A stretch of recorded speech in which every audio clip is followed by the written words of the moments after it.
But Bowler made observations. It's not fair to say he was not interested in fatigue.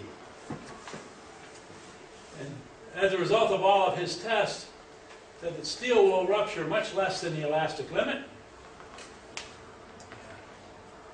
Stress range rather than maximum stress determines the lifetime.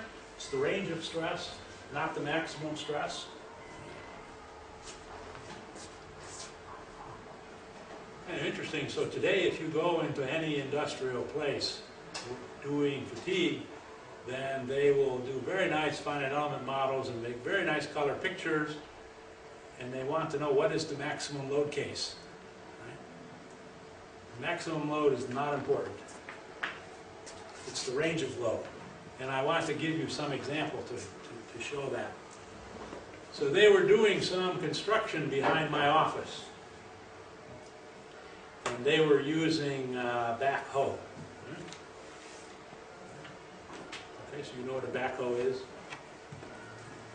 Okay, a front-end loader on the front of the vehicle, and on the back of the vehicle, an arm that comes out and digs in the back for digging a trench. Okay, so this is a backhoe. And I watched this, and this man was trying to pull out some post. And so he had the back of this machine, and he was pulling like this and pulling up like this and so on. And when he did this, then he took the front of the machine and used the front bucket to bring the front wheels off the ground so it didn't bounce. Okay? And so that means the front of the bucket's pushing down like this. Okay? And he couldn't get this post out. So then he drove this backhoe and picked up as much stone as possible in the front bucket to make it very heavy. And then went back and pulled out the post. So if you think about this operation, right? He went from this, bending in this direction, right, to bending in this direction when he picked up the stone. So the combination of two unrelated events, this one plus this one, gave twice the stress range. Right? That's the damaging part. Not the maximum load, right? Not the maximum load, but the range of loads. And many, many people miss this in fatigue. They always want the maximum. Tell me the maximum. It's not the maximum. It's the range, as Wohler knew in 1850. Okay. So Bauschinger, also German, in Munich, was the professor. And Bauschinger studied the behavior of material, and this was the beginning of the plasticity aspects of fatigue. So Bauschinger believed that there were two states of a material.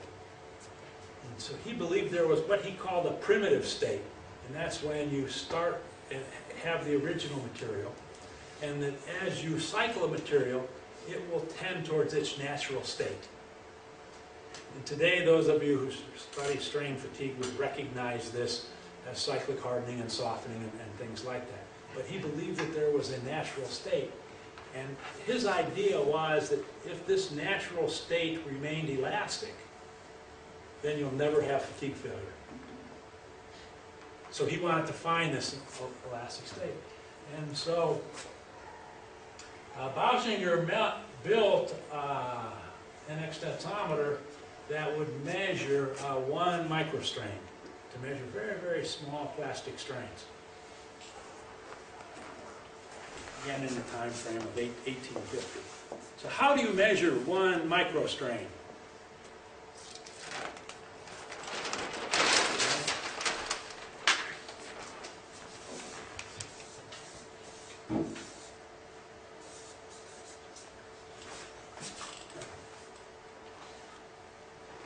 So if I ask you to measure this today, how would you do this? Strain gauge. Difficult. Maybe 10 microstrain with a strain gauge. Very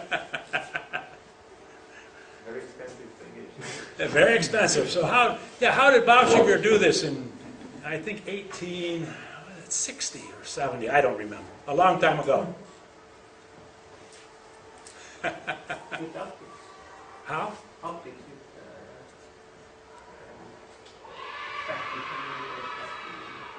Digital image correlation. Yeah, actually, he just used a mirror. Mirror. Yeah, he used a mirror. That's exactly what he did, right? So think about, I have, and then I make a small mechanism.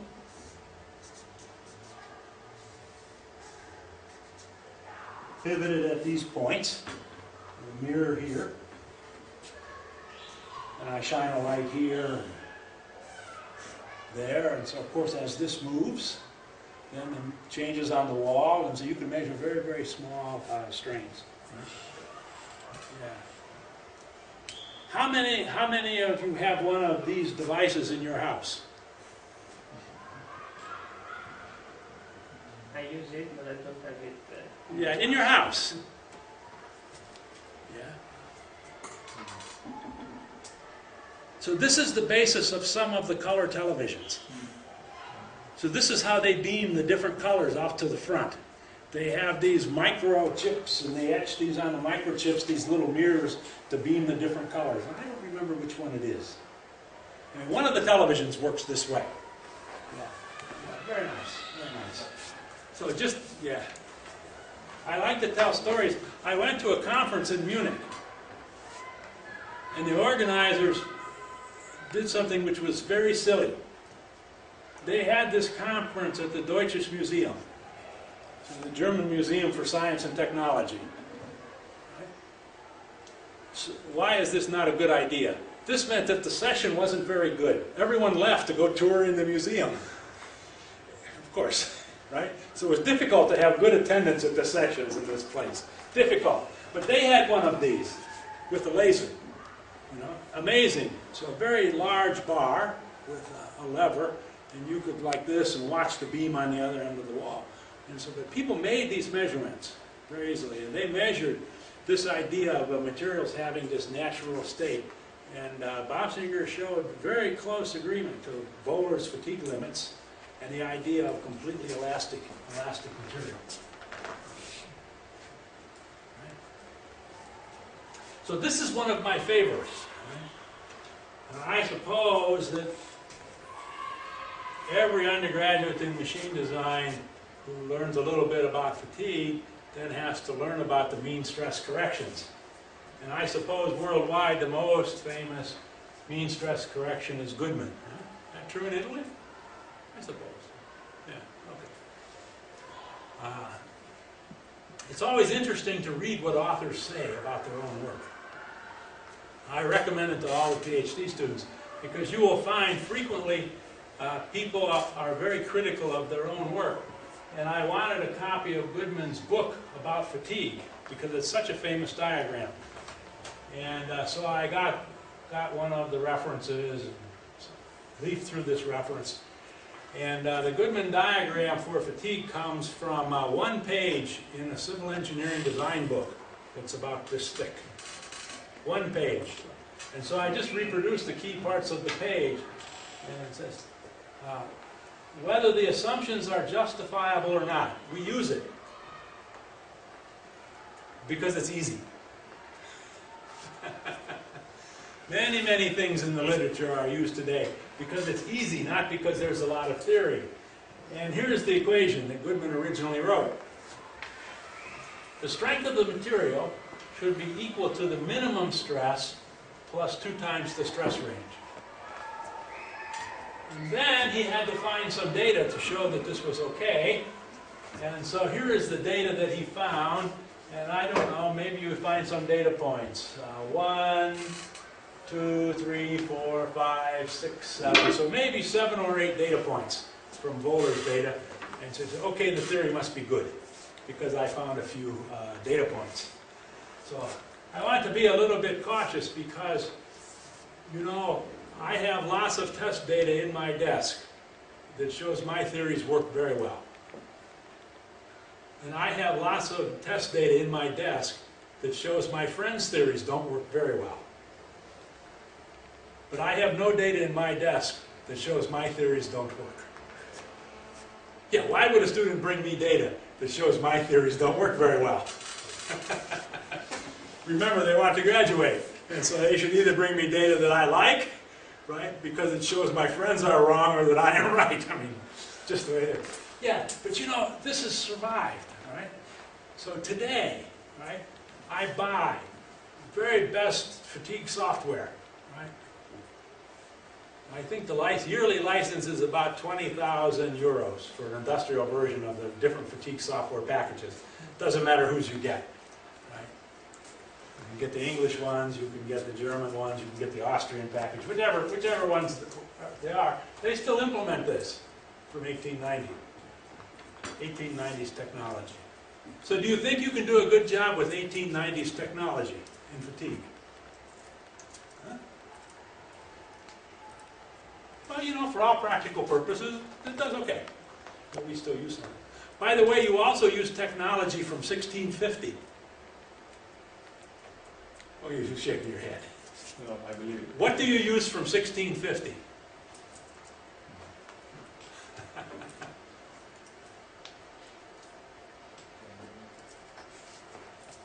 Yeah, 1650, Hooke's law. Oh, Theory of elasticities, Hooke's law. Yeah, if you read the Latin. That's an easy one, yeah. We use it every day and we believe it works, right?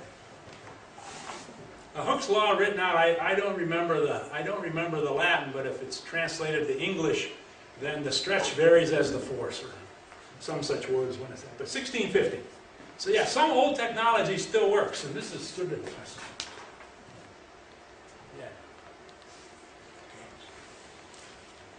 So this is the material side.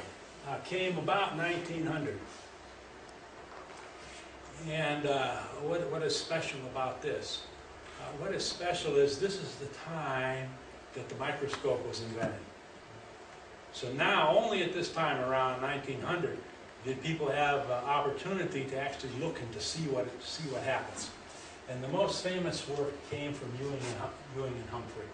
And what they did was they took a square bar. Of course, you want to make the bar square so that if you look at it with the microscope, everything is in focus. Mechanics people would like a round bar so that the stresses are constant. Material science people want a flat surface so that it's in focus. No problem. And so they twisted this bar, and then they took pictures of the same spot. And so if you look backwards, so this has a lifetime of about 200,000 cycles. And eventually it's going to fail from this area. And you go back to 1/4 of the lifetime, and then you see all of this damage. And then you go back to 5% of the lifetime, and you can see this damage here, and you can see this damage here, and something here. And you go back to 1% of the lifetime, and you can see the beginnings of this, and you can see that there. And then you keep going back. And so they described what happened. There are their observations. So after a few reversals of stress, then you already see some damage on the surface. This idea that fatigue is a progressive damage. And after you cycle this longer, then you see more of these slip lines. And if you continue to cycle, then these bands become broader. And then the crystal's covered with marks, and then a crack develops. Okay, so, and then they noted, right?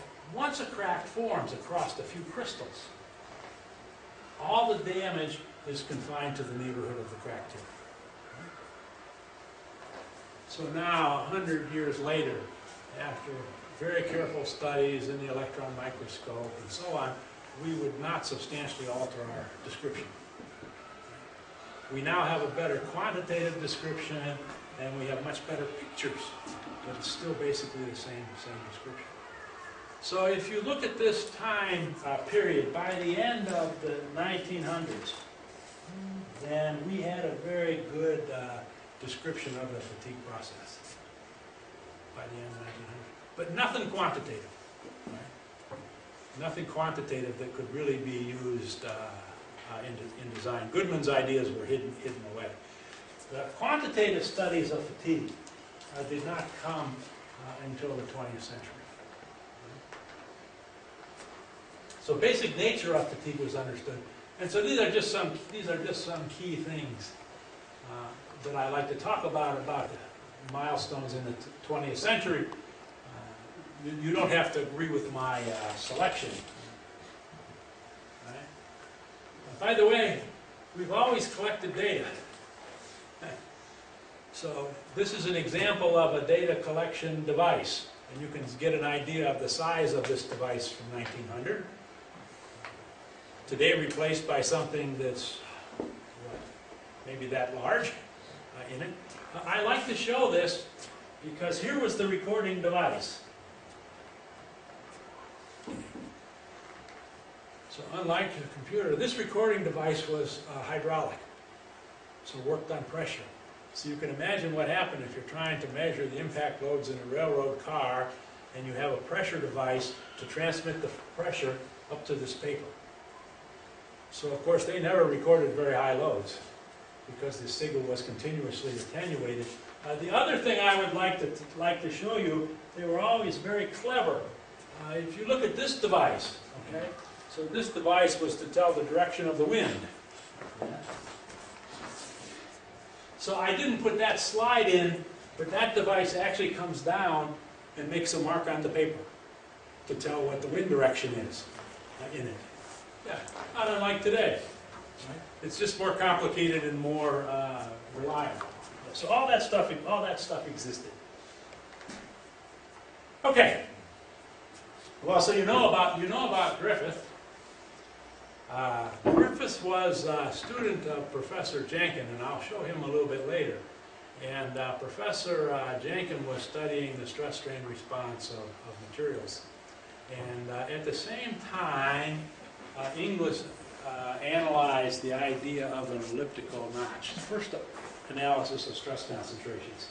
And you recognize the Inglis solution of stress concentration factor is 1 plus 2 times the square root of the crack length divided by the notch radius.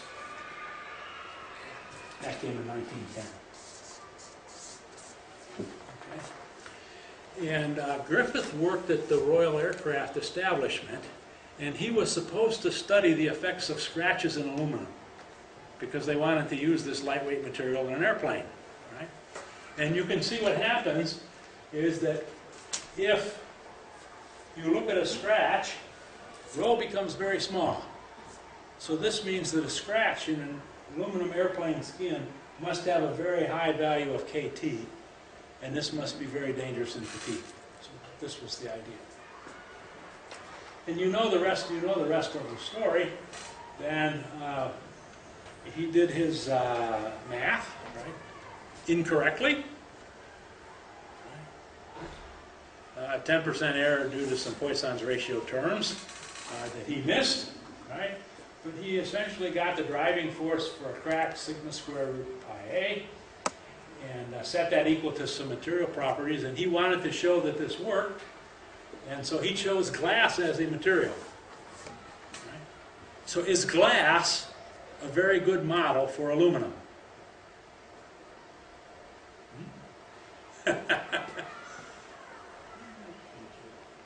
Maybe not so bad if you had today's modern high-strength aluminums. Not so good in his time. But, right, you know, if you're a clever person, you can always find a material that will make your theory work. You be a little bit selective in your material. You can find a good material to make your... Yeah, sure. So if you want something to fracture, right, I would not choose pure aluminum. This would be difficult, right? But glass is okay. And so he did that, and he made some glass spheres, and of course you know that everything there. And this work was in the literature, but not used by anyone. Right? It just sat there in the literature. You know, the background of fracture mechanics did not start to be used really until the 1960s. And that was driven by welding, surprisingly. Why was it driven by welding?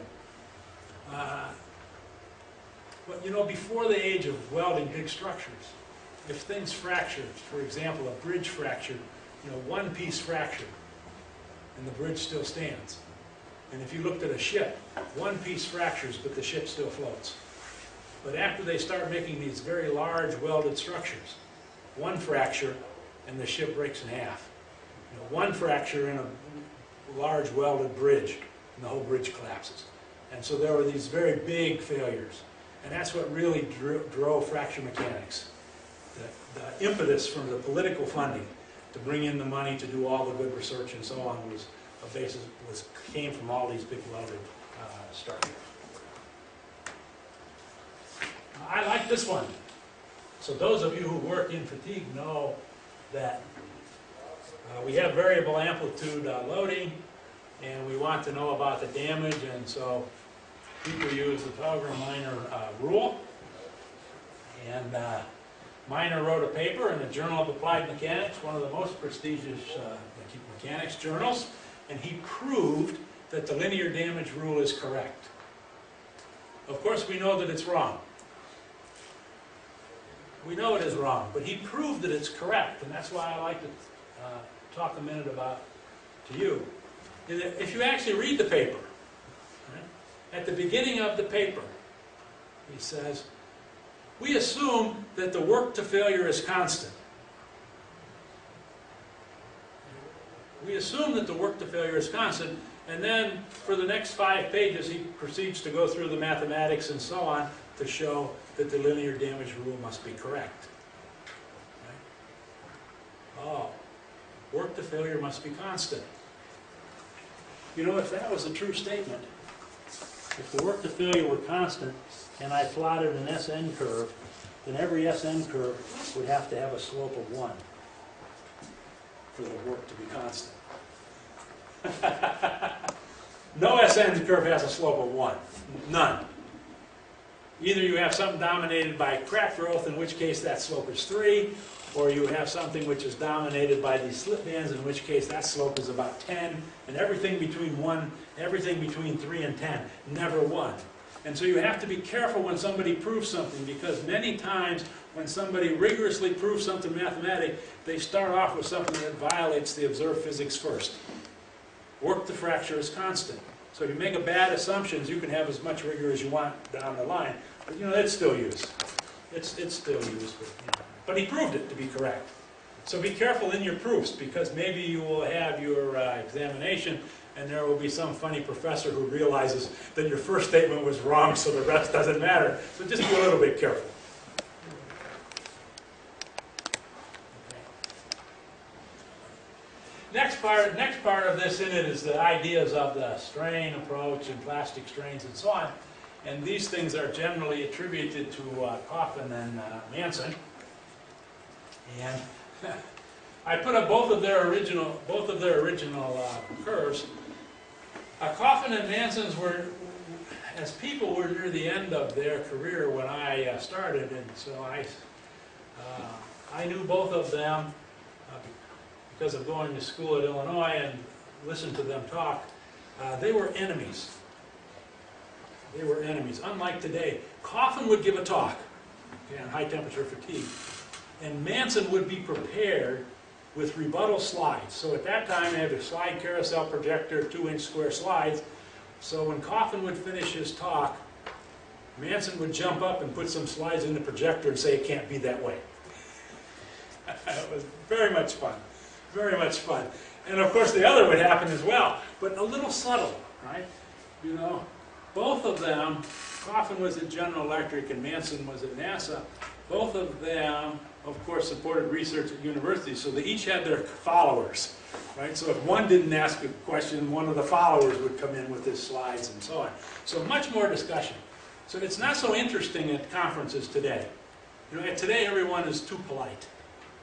You know, 1 or 2 questions, never an argument, but these two argued. They argued constantly. And they argued over who was first about plotting plastic strain versus life. And the answer is neither of them actually plotted that. In Coffin's first paper, he plotted what they call pseudo-stress. And in fact, GE still does that. They took the total strain and multiplied it by the modulus and plotted pseudo-stress versus life. And of course, you got something like that. And Coffin at NASA was interested in thermal fatigue, and so he took a tube and restrained the end and cycled the temperature. And right? So from his constant temperature tests, he said, well, if I cycle the temperature, since there's no total strain here, then the plastic strain must have been the expansion coefficient times delta T. So the plastic strains were related to delta T, so if I just measured the temperature change, I'd know how much plastic strain was there. And he argues that in the text, but he never plotted plastic strain versus life in what he calls the original papers.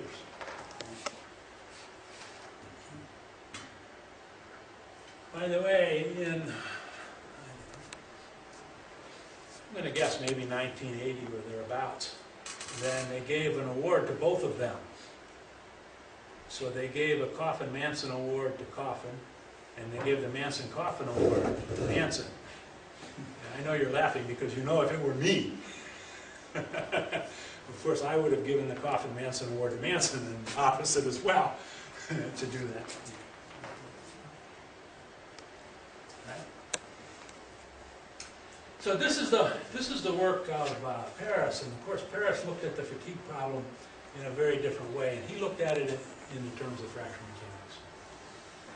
And why was that? It's easy. He got his PhD at a school that was studying fracture mechanics, not fatigue. So Paris's PhD comes from Lehigh University, and they were heavily funded from the Navy to work on fracture mechanics. So if your professor does fracture mechanics and so on and asks you to look at the fatigue problem, what glasses do you look through? Of course, you look at it through this viewpoint. And all the traditional fatigue people at the time looked at fatigue about studying the effect of a circumferential notch in a bar. Right? But because he went to a different place, he just had a very different perspective, and was not bothered by the traditional view. And this is his original data, and you will see that it's plotted in a strange way. And this axis is plotted the growth rate, and on this axis is plotted the stress intensity. Right? Anyone know why? And this is also an easy one if you're an old person. Right? Because of the graph paper. I know that's hard for you to believe, but you know there was an era before the computers where you had to go to the bookstore and buy sheets of graph paper. And the standard graph paper that you could buy had 3 log cycles on this axis and 6 log cycles on this axis, on the long way, so that you could have square cycles on the paper. So everybody bought that and of course plotted their data. And it's like that. It only came about when the computers came along to make graphing easy in any coordinate system that this curve is now plotted correctly about the dependent and independent variable. But yeah, you couldn't buy the graph paper in the other direction, nor could you turn it over. So anyway, so we're stuck with these kinds of things.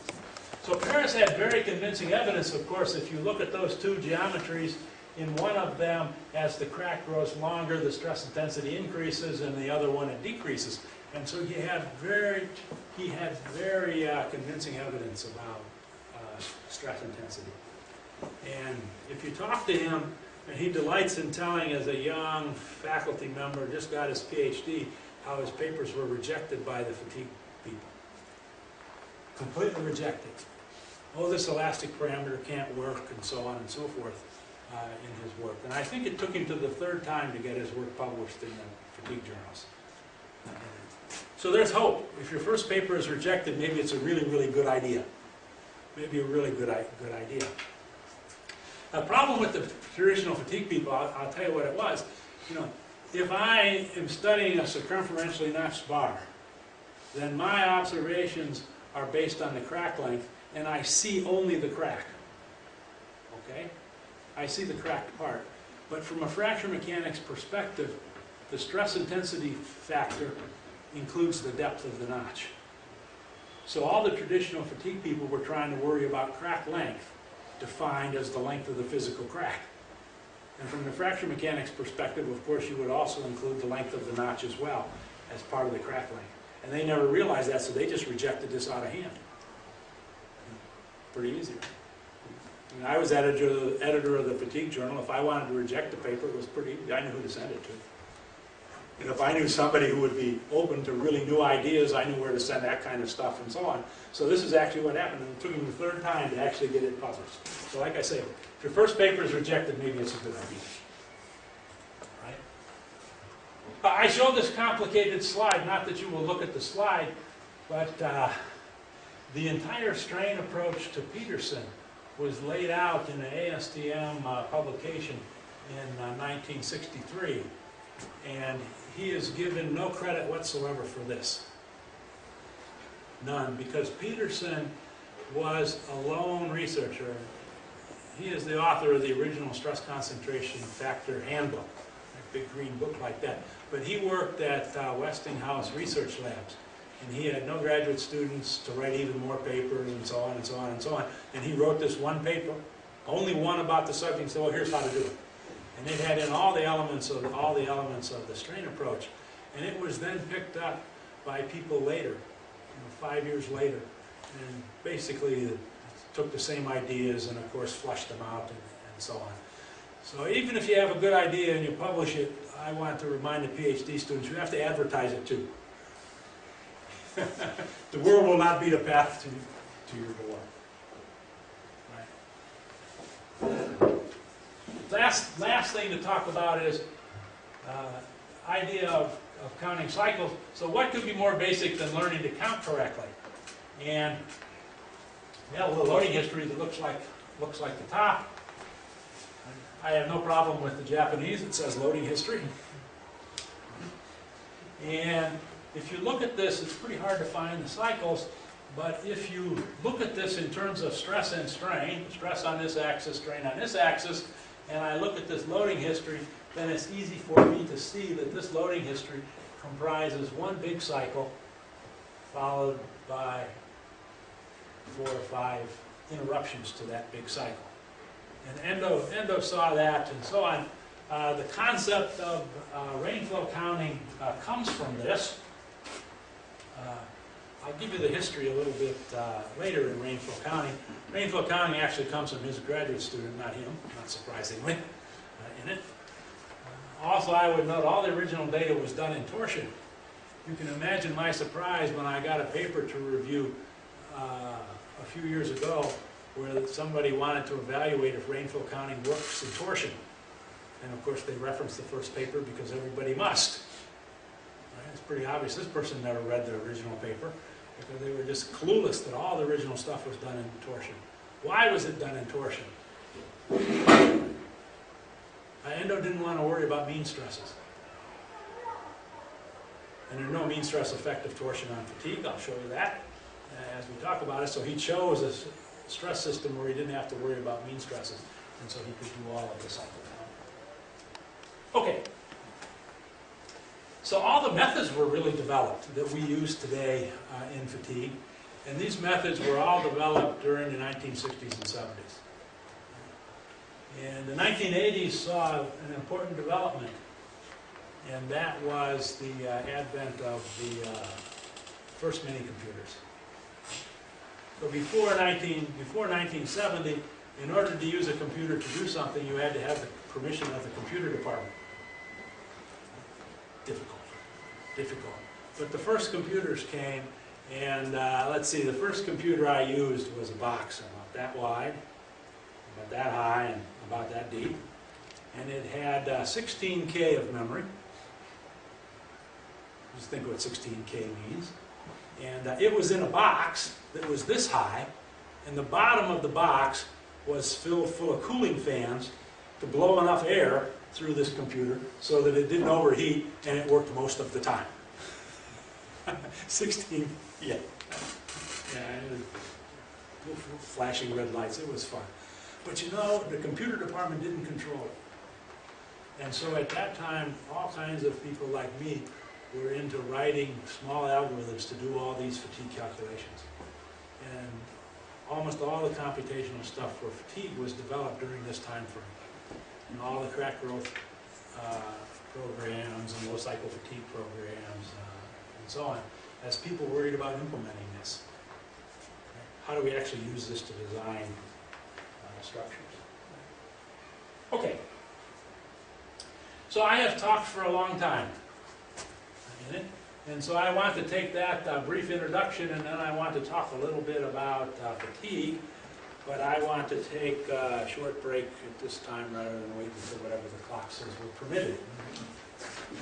I'm going to do that. So let's take a break for 15 minutes. You need a break from listening. It's hard to listen to English. Why are you laughing? It is hard.